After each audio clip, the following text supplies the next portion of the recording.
Hello and welcome to the Friday edition of Believe in Purdue. I am Sam Sprunger, as always, joined by Grant Flora. Grant, we were talking a little bit before we went on air. A little bit more anxious than what we were thinking we would be last night, but it still did end in a win. Yeah, I mean that's kind of the way it is in March when it comes tournament time is you go up against teams that you think on paper you look really good against, and then it ends up staying close through 10 minutes, and the next thing you know at halftime it's still close, and that makes the second half close, and you just can't ever create separation. So it was still surprising maybe that it went the way that it did, but USC came to play and they were playing for their season, and you could see that. So huge credit to them and the way they performed in this tournament, and Purdue was fortunate, I think, to have things go their way, but at the same time, they stepped up in the last Yeah. 5 minutes of the game. There was a stat at the end; they only allowed 4 points in the last 5.5 minutes, and Right. that's huge for them. So Well, and excuse me, I think you hit the nail on the head with USC was playing for their season basically because entering into the game they were at 500. They lose that game, they're under 500. They're ineligible for any postseason tournament. Plus, you don't want to lose, but they're playing for their postseason lives basically last night, and it kind of showed. 76-71, not the way we thought it would go. We thought it would be maybe the first half of the first half that USC would stick around, have some lead and play pretty well because of the adrenaline from the night before. It wasn't the case. Now, don't get me wrong. 9 turnovers in the first half for Purdue. That led to some really fortunate things for the Trojans, uh, but they just didn't seem to tire out until later in the game. yeah, they like you said, you saw some shots end up being short at the last 5-10 minutes of the game, Mm-hmm. but overall, they still shot better from three than I thought they would. They only ended up 7 of 24, but I think they were just a lot better at some point. Like it was maybe 7 of 19 or something before missing their last five. So it just felt like when they got open looks or even decent, just clean looks, they were making them, and Yeah. you couldn't leave them open. So that was really impressive. And then just the way they were able to kind of grind, they were physical with Purdue. Dustin on the show yesterday was totally right about the tight whistle. And I Oh thought throughout the yes. majority of the game, it actually favored USC. Not like that USC got a lot more calls than Purdue did, but just with TKR getting in some foul trouble and just different things, I think actually helped Purdue or helped USC more than it helped Purdue, even though Desmond Claude was in early foul trouble until the end of the game, especially with that foul called not on Trey Coffin-Wren, but that sent Trey Coffin-Wren to the free throw line. That was one that could have been let go and Yeah. was obviously crucial to let Purdue get the lead and ultimately end up getting the game. But overall, I thought it maybe favored USC slightly, but yeah, Dustin was totally right. There were a million fouls called in that game. 37 total personal fouls called, and it almost seemed like there was never a flow to the game for either team because they get going and all of a sudden there's a whistle. It didn't matter who it was against. It would deaden the ball, deaden play, and it just seemed to slow it down to a really slow grind of, okay, this is the way it's gonna be. It was very touchy, but yet there were times that there weren't fouls called, and you're like, wow, you're calling the other things and you're not calling that. So the inconsistency in the whistle, even though there were a lot of them, I think they could have called probably 8 less fouls that they did of what they called, and called 8 fouls either way. It doesn't matter each team for more hellacious contact or actual fouls that were there. But yeah, the stat that got me for this game, Grant, was the free throw percentage. Purdue only shot 65.2% from the line. It wasn't normal. TKR missed 5 alone. Now, don't get me wrong. He missed the majority of them. You had CJ Cox missed one.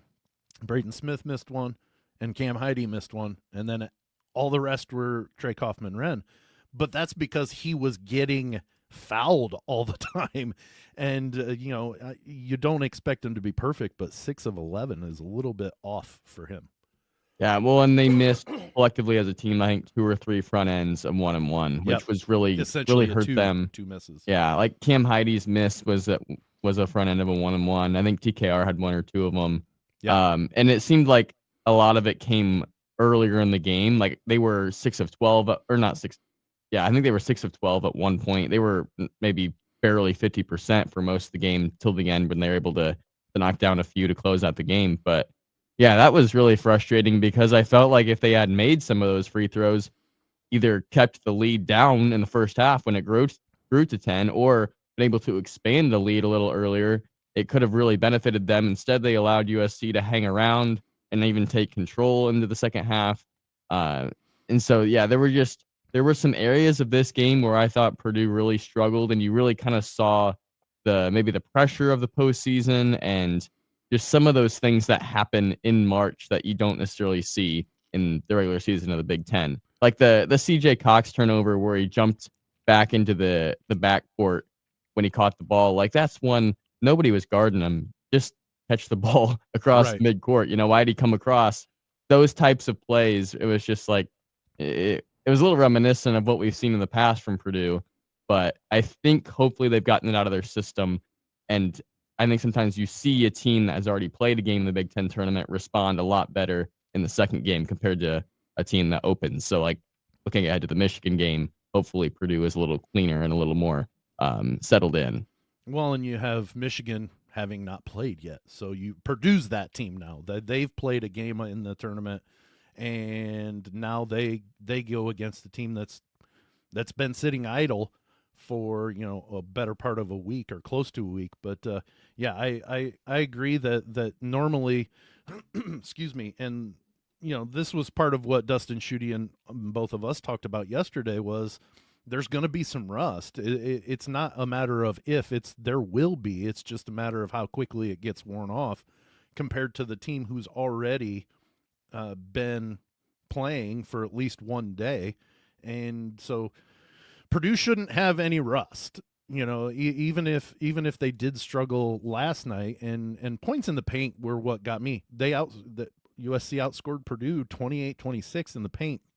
That is still the biggest issue that I see coming from the outcome from last night is they're still breaking down near the rim. And watching the IU Oregon game, a little bit of the Northwestern Wisconsin game, those teams weren't giving up. There were shots being taken close to the rim, but there were highly contested shots at the rim. Now, Purdue, this has been a thing we've talked about for a good portion of the basketball season, is they don't have a lot of rim protection. And that is still the concern going forward, I think, for Purdue in this tournament and then also next week in the NCAA.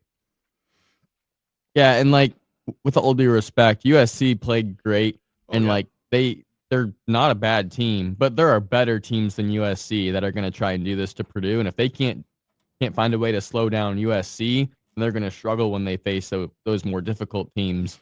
So that's definitely a concern.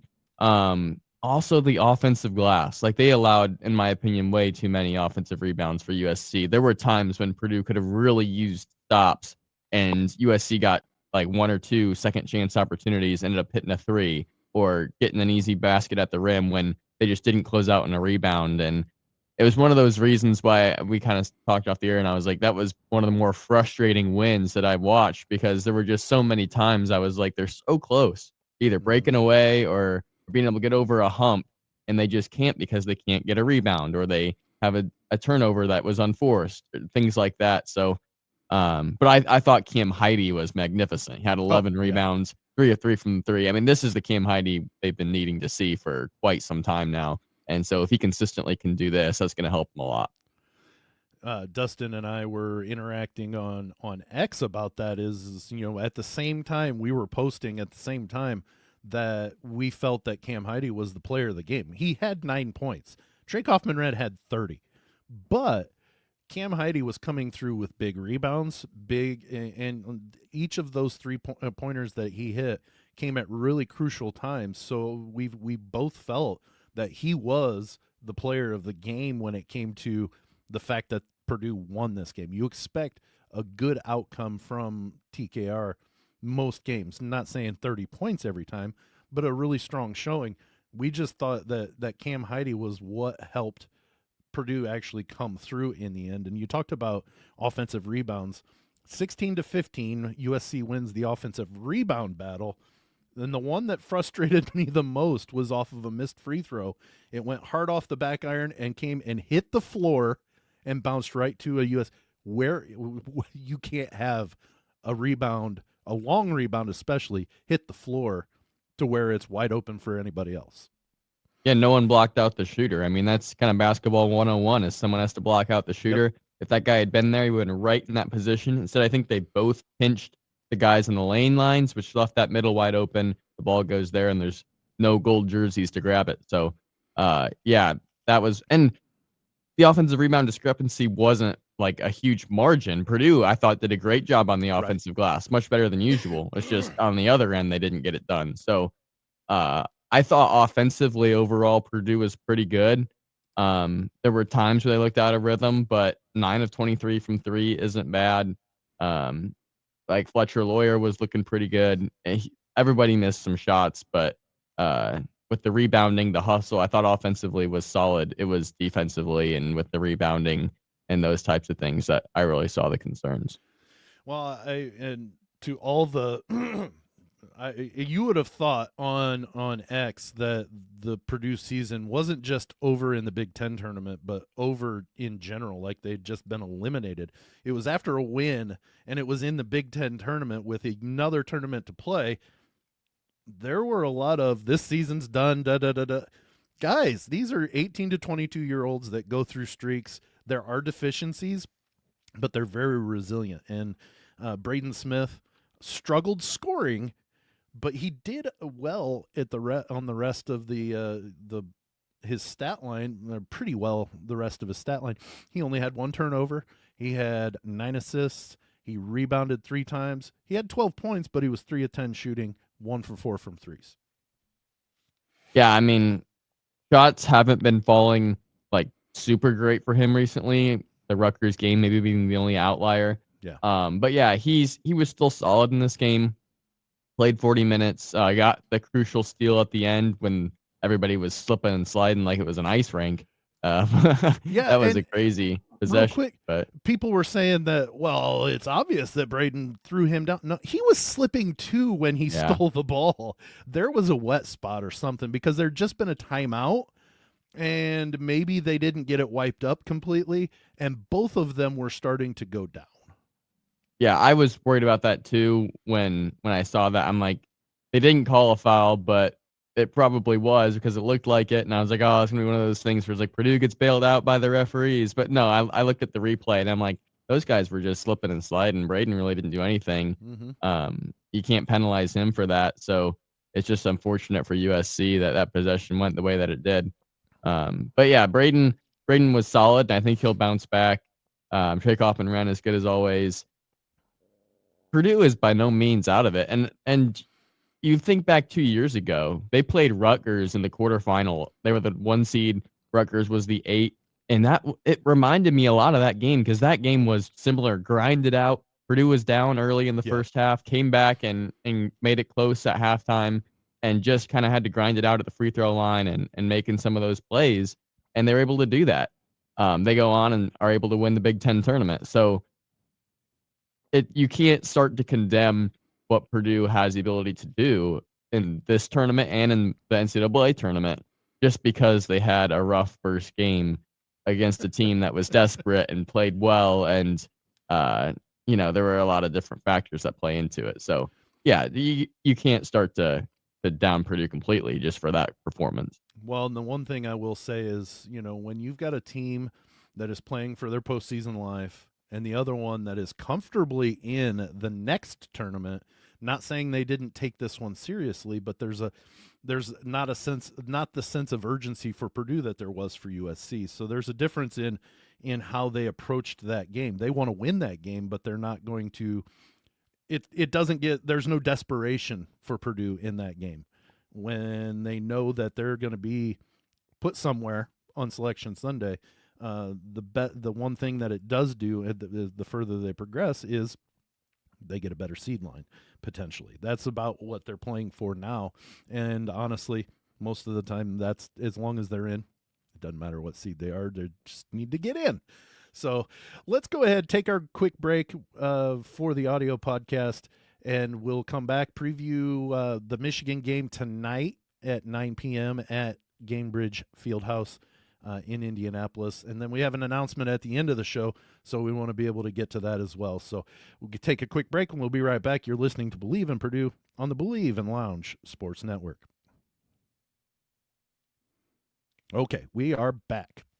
All right, like I just mentioned on the other side of the break, Grant, Purdue advances to take on the 3-seeded Michigan Wolverines for the third time this season, but the team split their games during the regular season. A big win at Mackey for the Boilermakers by, 27, I think it was, and a 2-point loss at Chrysler later on in the season. Grant, what are your thoughts on how this game matches up? We know the matchups already. We've talked about them twice, but how things are going now, what are your thoughts? Yeah, I think Purdue has to play better, obviously, than they did yesterday. But overall, I think it's a decent matchup. I definitely believe that Purdue can get this win without having to do anything crazy because, like you said, now Purdue has played a game. They're more comfortable. They're settled in. They're playing a team that also is comfortable in the NCAA tournament. So you don't have to deal with that kind of desperation, that passion that is normally going to be there. But Michigan, with their turnover-prone nature, their issues they've had on that part of the ball, their just overall lack of guard play compared to Purdue. Not that they have bad guard play, but Braden Smith, Fletcher Lawyer definitely have an advantage there. Yeah. And then with Purdue's Caleb First, Drake Hoffman-Wren lineup, they have a couple of bigs that can battle with Wolf and Vlad Golden. And Michigan's been a little bit off these past week or two, kind of like Purdue. So overall, I think it's a much better matchup than if they'd had to play, say, Maryland or Wisconsin. So it'll be interesting to see how Purdue bounces back from the game Thursday. But overall, I think it's going to be an interesting game to watch, and I think Purdue has a legit shot to make it to Saturday. I think, excuse me, I think the biggest thing is outside of control of either team is how tight are those whistles going to be? Are they going to be Thursday tight, or are they going to be what we've seen in the past regular season games to where, essentially you can get away with just about anything, and it's got to be really egregious before they're blowing the whistle. If they're going to let the big guys battle down low and bang around and not have a tight whistle, you keep TKR out of foul trouble. And they match up well. The fact that Wolf can go outside and make his way in, even though he's 7 foot, I think helps the Purdue a little bit. If you've got those Twin Towers down low, then you might have an issue with the guarding. And we've talked about that before. It sounds odd that we're saying Michigan with 2 7-footers, Purdue matches up better with them. It's because they don't necessarily have the height in the post to battle both of them at the same time, but they can put somebody that's shorter than Wolf and still be able to accurately guard him outside and make his life not very easy outside the arc. Yeah, and we've seen in the first 2 matchups, those two haven't been as big of a problem as I thought they might be in those games. So I would assume that, it still might not be an easy guard, but it's not going to be terrible like it could have been. But also going back to the whistle, I think a looser whistle or I guess just allowing them to play more helps Purdue a lot because they can be more physical defensively. Right. And they need to be physical defensively with these guys, especially Vlad Golden, because Vlad has been huge in the post for Michigan. He's been tough to stop. Outside of DKR, he might be the most difficult big to guard in the post in the Big Ten.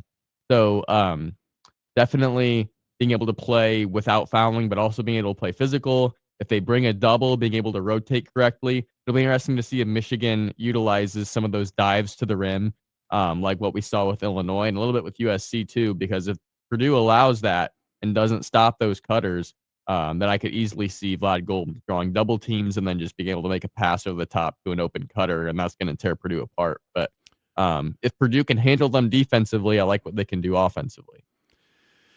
Yeah, I think the one we talked about it just a little bit before, a little bit ago, is there's going to be rust with Michigan. It's not a matter of if, there will be, because of the lack of playing for almost a week and Purdue having played. If Purdue can take advantage of that and establish a really strong cushion, I'm not saying double digit, but 6 to 8 points, and then take Michigan's best and still weather the storm and play productively to keep that going forward, I think Michigan starts playing a little tighter. And I think I think that's the big thing with Michigan is if they're down and they can't get back up, then they start playing tighter and they start rushing shots or forcing shots, and that plays into Purdue's hand better. Yeah, definitely getting Michigan out of rhythm, and doing that will also help them with the turnover game. If they can, like we saw in that first matchup against Mackey, if they can really force those turnovers and just make Michigan think more about taking care of the ball instead of scoring the ball, that's going to go a long way for them. And Michigan, it's one of those things where they can do a lot of damage to Purdue, but they also can do a lot of damage to themselves. Yeah. And it's going to be so interesting to see how that really works out in Purdue's favor, but also what Purdue can get away with, I guess is the best way to put it. We've seen Purdue kind of have these lapses, like USC when they went down by 10, when Purdue went down by 10. It was just one of these lapses where they couldn't score, they couldn't guard, and we've seen this consistently, and maybe I'm just spoiled because they've had Zach Edey for 2 years, and every time they need a basket, they can throw it down to him. But they have these lapses, and it's killed them in their recent losses because they'll be up, and then they'll allow teams to get back into it, or they'll be tied, and they'll have a lapse, and they're down by 10. I'd like to see Purdue be able to play consistently through 40 minutes without really many of those lapses, to where they don't have to get away with these rough turnovers that are unforced, and they can still find a way to win the game. They can just play clean basketball and end up getting a nice 5 to 10 point win, and just playing a good game from minute 1 to minute 40. And so yeah, it's just those things that will go beyond just this game to help Purdue be better for NCAA tournament, for second weekend, all those types of things to help them be better in the next couple of weeks. You mentioned earlier, or just a little bit a second ago, that if they let them play, that plays into a little bit of an advantage for Purdue because they can bang around in the low post.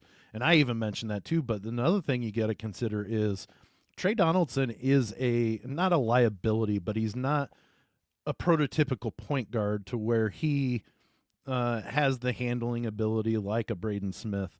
But that also allows Braden Smith to play a lot more sticky defense and not have to worry about a quick whistle, to where he might be able to disrupt Trey Donaldson into some very big mistakes, either early or late. But if the whistle is not as tight, then he might be able to disrupt Donaldson to where it gets ugly for him.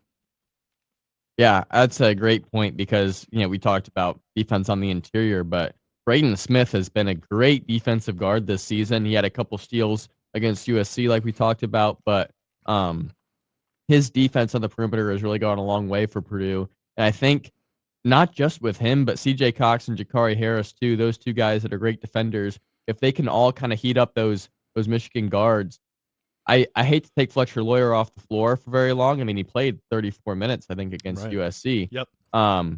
But I like the lineup with Smith, CJ Cox, Jakari Harris from a defensive standpoint. And there may be a time where they go to that lineup and it works better offensively because they get those steals, can get out in transition, and get some easy baskets. So they're scoring that way and they're defending much better too. So I'd like to see those guys in the perimeter really take advantage of some of these Michigan guards. Yeah. It'll be a fun night. The approximate starting time, 9 p.m. tonight at Gainbridge Fieldhouse in Indianapolis. The last quarterfinal game of the afternoon for the day for the Big Ten tournament. It's going to be a fun game to watch. Hopefully, it's a yay, we did it, we've advanced.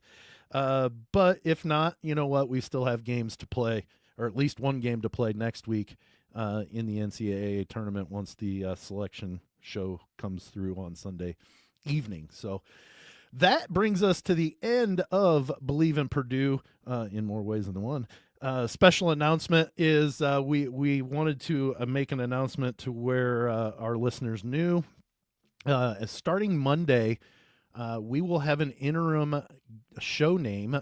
We're going with the Boilermaker Lounge as our interim, and you know sometimes the interim actually does end up becoming permanent.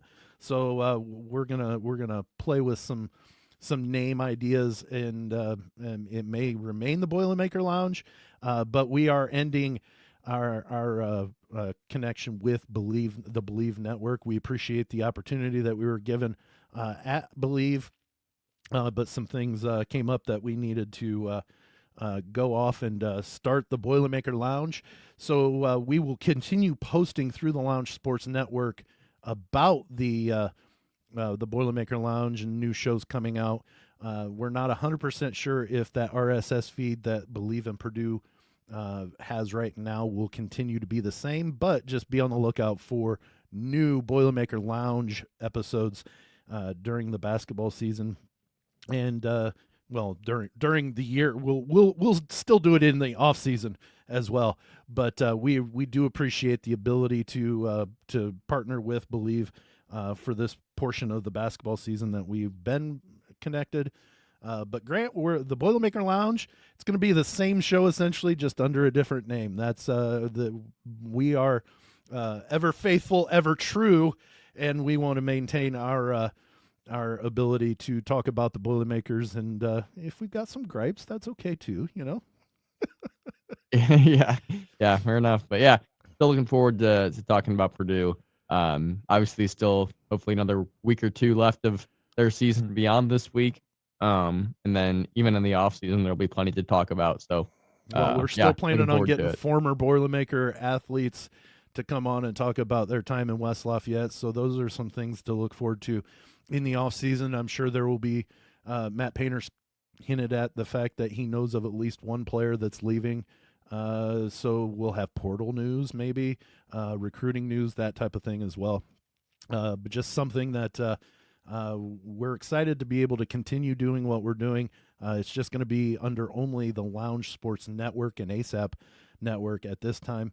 But we really do greatly appreciate all who have tuned in to BLEAV in Purdue, and we hope that you'll follow us over to the Boilermaker Lounge and be able to still talk Boilermaker basketball.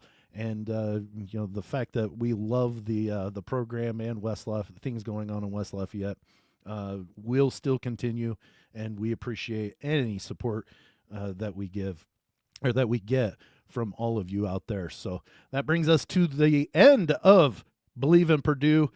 For Grant Flora, I'm Sam Sprunger. Enjoy the game tonight, and hopefully this weekend as well. Enjoy the selection show, and we'll be back Monday to talk about that selection show and the end of the tournament for the Boilermakers, however that plays out, and we'll see you on Monday.